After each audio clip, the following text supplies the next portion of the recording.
it will be in English. Thank you and sorry. It will be in English. But by the way, I want to introduce our guest also. Can you introduce yourself? It's our partner. Sure. My name is Shahin Mamerani, and I am from Djurens Rätt, which is a Swedish organization. But we also recently, a few years back, started a sister organization in Kyiv, Ukraine, where we have 2 full-time employees that are doing our work there in supporting animals and our furry friends. Yes. And okay, I will start maybe I don't need this. I know everything about animals. I know everything about Krieg in Ukraine because I'm Ukrainian originally. And my name is Tanya, and I come to Sweden like before bigger war. And I don't have experience how live in Ukraine during the war. But now everyone have experience. Every Ukrainian have experience during the war. But Ukrainian can speak about ourselves. I spoke today for them who cannot speak. I spoke about our animals, cats, dogs. I know some people say it's not important, but it's important for people stay people if you help animals. And I want to introduce a little bit some of our organization, but it's not about organization, it's about what we did for animals in Ukraine. We are started in 25 February 2022, and we started because everyone, when big scale war it started, everyone want to start support people, support military, support children, women, etc. But no one not think about animals because, okay, I know, animals it's always in the last priority, but not for us. For our organization, animals it's most priorities, like high priority. And our organization based in Stockholm was created in February 2022. And we just start with small things. First things, what I can do right now in Stockholm, if I want to help someone in Ukraine, what should I do? And of course, very important questions. Do I'm enough, or maybe I need to do something more? But if I look back right now to the 2022, I can show you our small. This is a map of Ukraine. I can show you small, everyday decision what we make. Like, okay, maybe I can help animals today and send humanitarian aid what we collect in Ukrainian community. And later we have some collaboration with Swedish donors and sponsors. Maybe we can help just today, send just something small to the animals who need protection. And after almost 3.5 years, this is small dots. You can see exactly how many cities, village, zoo, shelters we help. It's not about one-time help, it's always. And it's not about numbers of animals, it's about people who care, who thinks, okay, someone help me, someone help my animals, someone think about me outside Europe, outside Ukraine, outside my city, what occupied right now. I have so many stories, so many personal stories, but maybe you can start with your experience with during threat in Ukraine right now. Sure, yeah.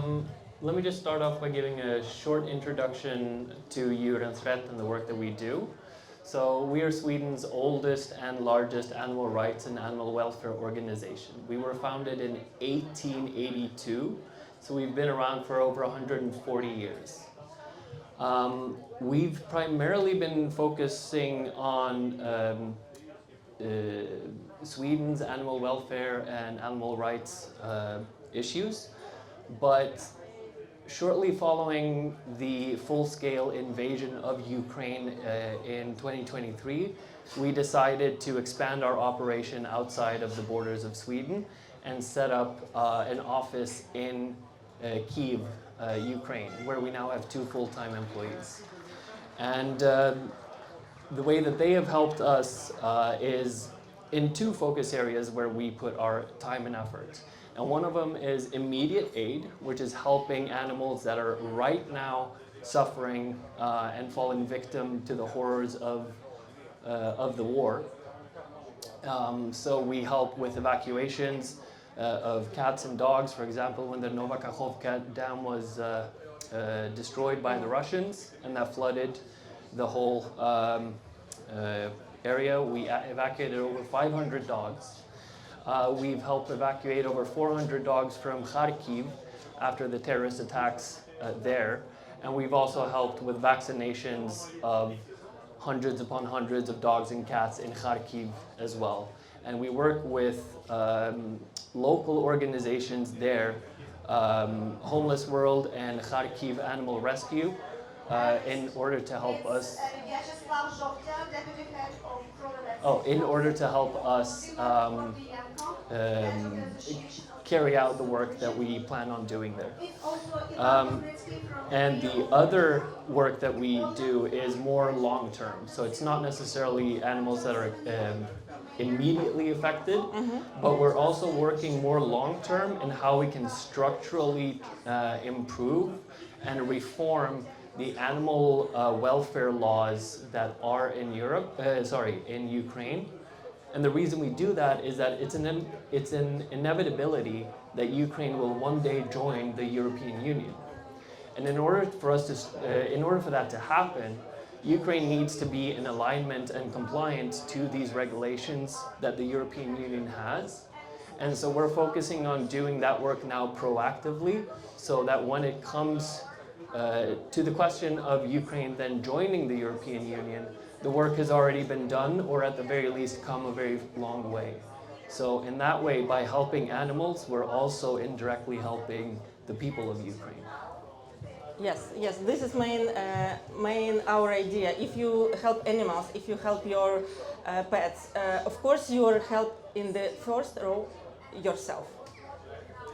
Who you without your pets if you have a pet? Can you left them behind? If you need to evacuate it, can you, okay, if you think, yeah, I can left my dog behind, maybe, what about your children? What about your friend? What about your parents or like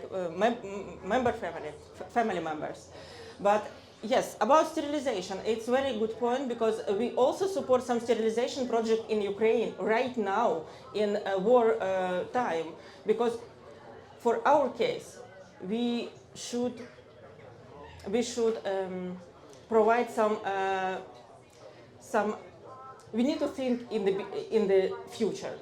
Yes. Why sterilization in natural program very important? Because if we sterilize pets right now, we don't need to feed kittens, puppies in the future. Of course. Now in Ukraine's situation in Ukraine, it's very, very, very hard for. It's like millions animals in the street. It's not just dogs and cats. What about horses? What about pigs, chickens? Yeah, it's so many questions, but less answers.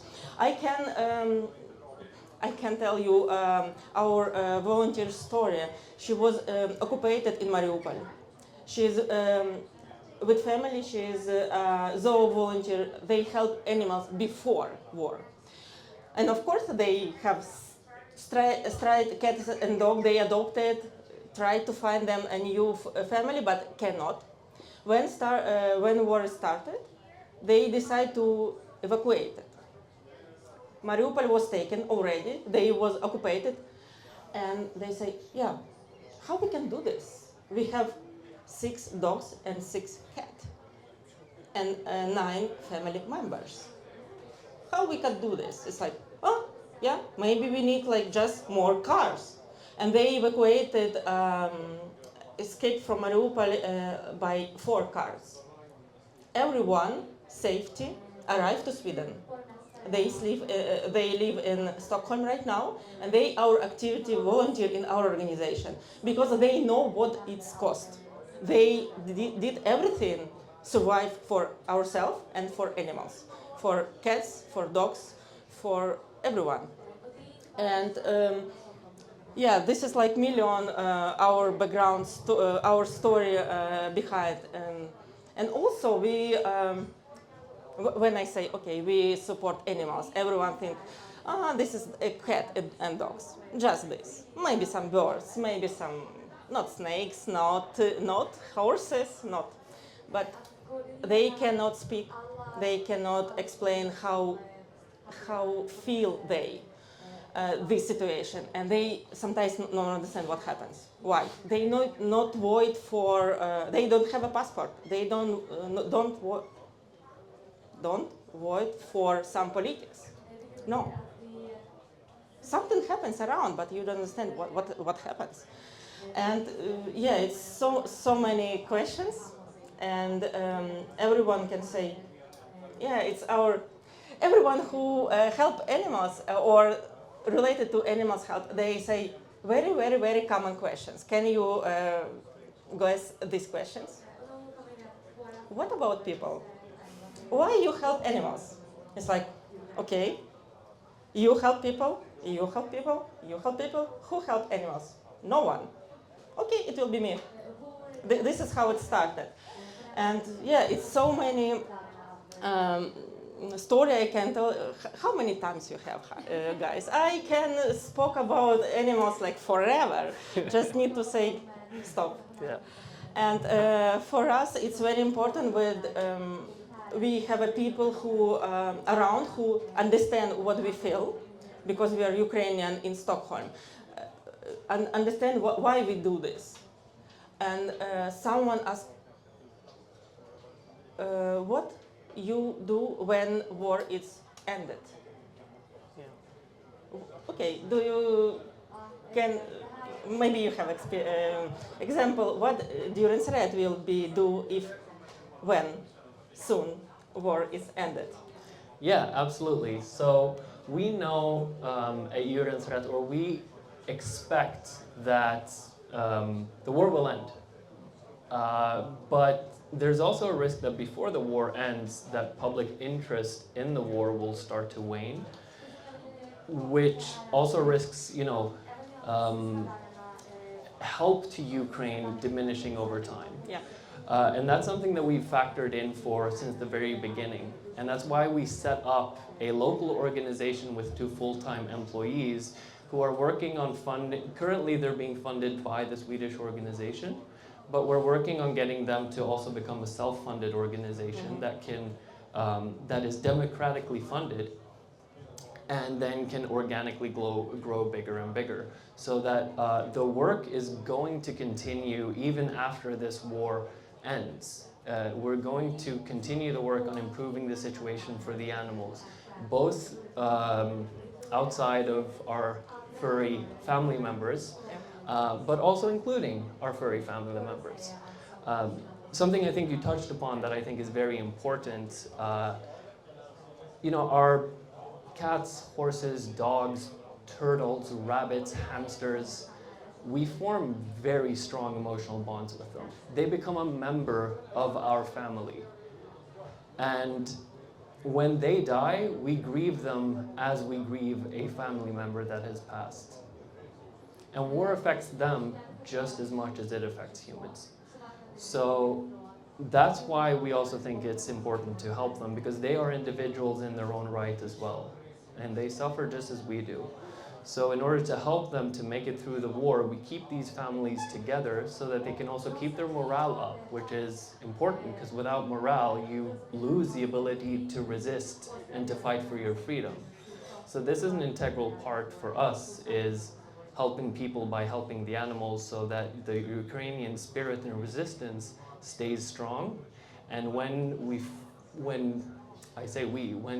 the Ukrainians finally repel the Russians and they're out of your country, then we can also work on doing this structural reform, which we're already trying to get started on, so that Ukraine can progress and become a member of the EU and all the other things that we're all hoping for in a peaceful Ukraine in the future. Yeah, this is, yeah, it's a applause, yes, definitely. And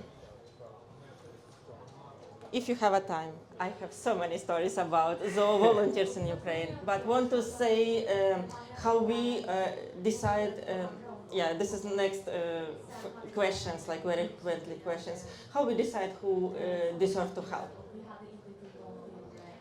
We decide, it's like, if person care about pets, they deserve our help. And we try to set everything, and we send every second week humanitarian aid from Stockholm to Ukraine every second week. And our first donations back in February 2022 was 20 tons of dog food.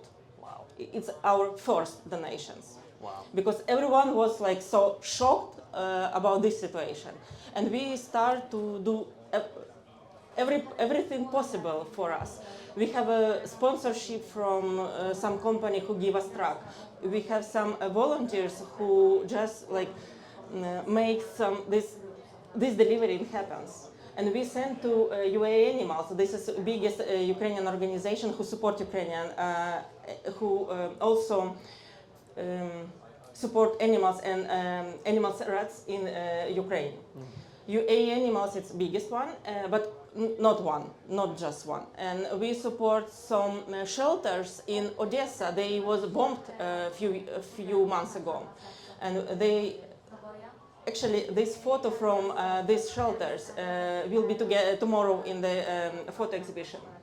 And we support shelters in Odessa. It's Avelin.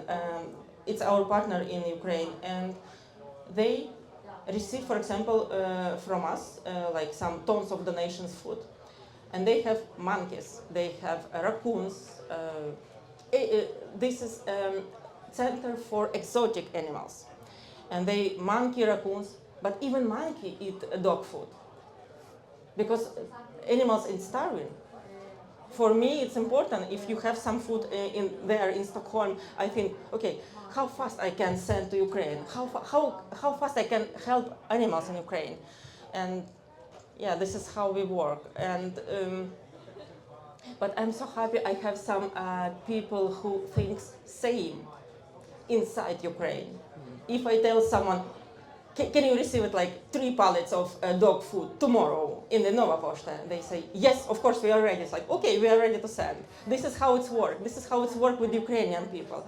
If you want to help, they need to help. Just connect each other. And I don't know. I'm very proud if Ukrainians care about animals, not like other. And for us, our motto in our organization, we're fighting for every life. For us, it's important. It's dogs, cats, spiders, horses, chickens, everything. Everyone deserves life. And you can ask, what should I do? Sit there in Almedalen in Sweden in summer. What should I do? Just help. If you don't have dog, cat food, just help spread information. If you like share, repost, everything, donate if you can, and yes. Or even if you support people who support animals, this is also helps a lot. And yeah, I think, or maybe one more story. One more story from my, the people in Ukraine, it's like usually, it's like love dogs or cats. Yeah. And my statistic, I can say in Sweden and Ukraine, Swedish in Ukraine, who come to Ukraine, it's like Swedish members, who come to Ukraine, for example, like a tourist before, they say, oh, you have so many dogs and cats, like stray cats in the street. Yes, this is a very big problem in Ukraine, even before war. But my statistics say in Sweden we don't have stray animals. But most people like cats in Sweden. You're a dog or cat person? I was originally a dog person, but I've come around to cats. Okay, okay. But, So I like both, but yeah, Yes, I'm yes. primarily a dog person, I guess. Okay, you can guess I'm dog or cat person. Of course, yeah, exactly. And you guys, you're mostly dog or cat person? Cat, okay, cat, yes, cat. But for us it's important. We are not just dog person or just cat person. We animal lover. We love anyone. It's like if you have a dog and you see the cat in the urgency or in the trouble, you just pass away? No. You start to help. Yes, yes. And for me, I also say, oh yeah, I'm a cat person, like 100%, and everyone know me in Stockholm like crazy cat lady. Everyone. But I'm totally okay. I'm totally with other. Not okay. Okay, I love dogs also, but because my cat's not listen right now. And yes, can say I'm animal lover. Not dog lover, not cat lover. I'm animal lover. I love animals. Yeah, this is why. And what about future in Sweden? So many Ukrainian refugees come with dogs and cats, even birds. Before it was very, very, very difficult especially for dogs, because in Ukraine we have some rabies. A lot of rabies epidemic, and when war started, Ukrainian refugees go to Sweden with pets. Do you have some? They people can stay in Sweden or back to Ukraine. Do you have some plans for this, like adopted Ukrainian animals? Adopted Ukrainian animals here in Sweden? Yeah. Not that I'm aware of, to be honest with you. I don't think that's something that we focus on here in Sweden, because Yes. there are other organizations that do that so well. Yes. So we'll leave that part up to the experts, at least here in Sweden. Yeah. And for us, we are just thinking about if our Ukrainian refugees come to Sweden with dogs, what about, or animals, what about society, like animal society in Sweden? Do we follow, we just need to follow these rules in country where we stay? Do you need rabies every second year? Yes. If you need to make some vaccination, yes, please. Sterilization, yes, of course. And for us, it's important when we come in Sweden, we try to follow all rules right now for our animals also. And back to questions, how you can help right now. What can I do tomorrow with for your dogs, your cats, your birds? What? Just hug them. It's helped a lot. Yeah. I agree. Absolutely. I mean, Yeah. there's nothing better than cuddling your pets. And Yes. yeah, one thing that I've really come to learn, where I work, we're roughly 70 employees. I don't work for Utökad, I'm just a volunteer, so I'm here on my own time. But where I work, we're roughly 10, 12 Ukrainians that are in the staff. And all of them are animal lovers.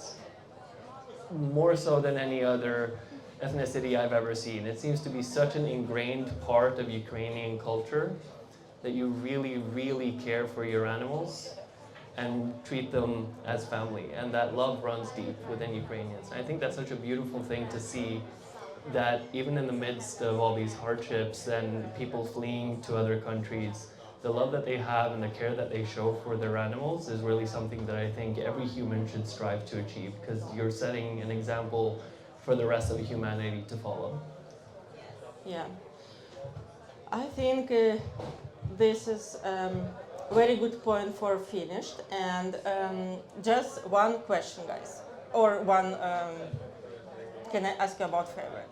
Go home, hug your animals, and help Ukrainian.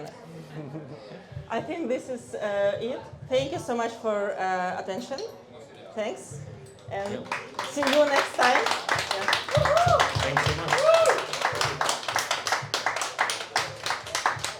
And we always open for questions. If you have Yes. some questions, Yes, absolutely. please ask me something about animals. Oh yeah. I need to do my job. Okay. In this medallion, we are present our organization Pulse of Peace, and we have some perfect corner with very flowing tent. Please come to us. We have some cookies and Ukrainian candies and more story about volunteer and animals.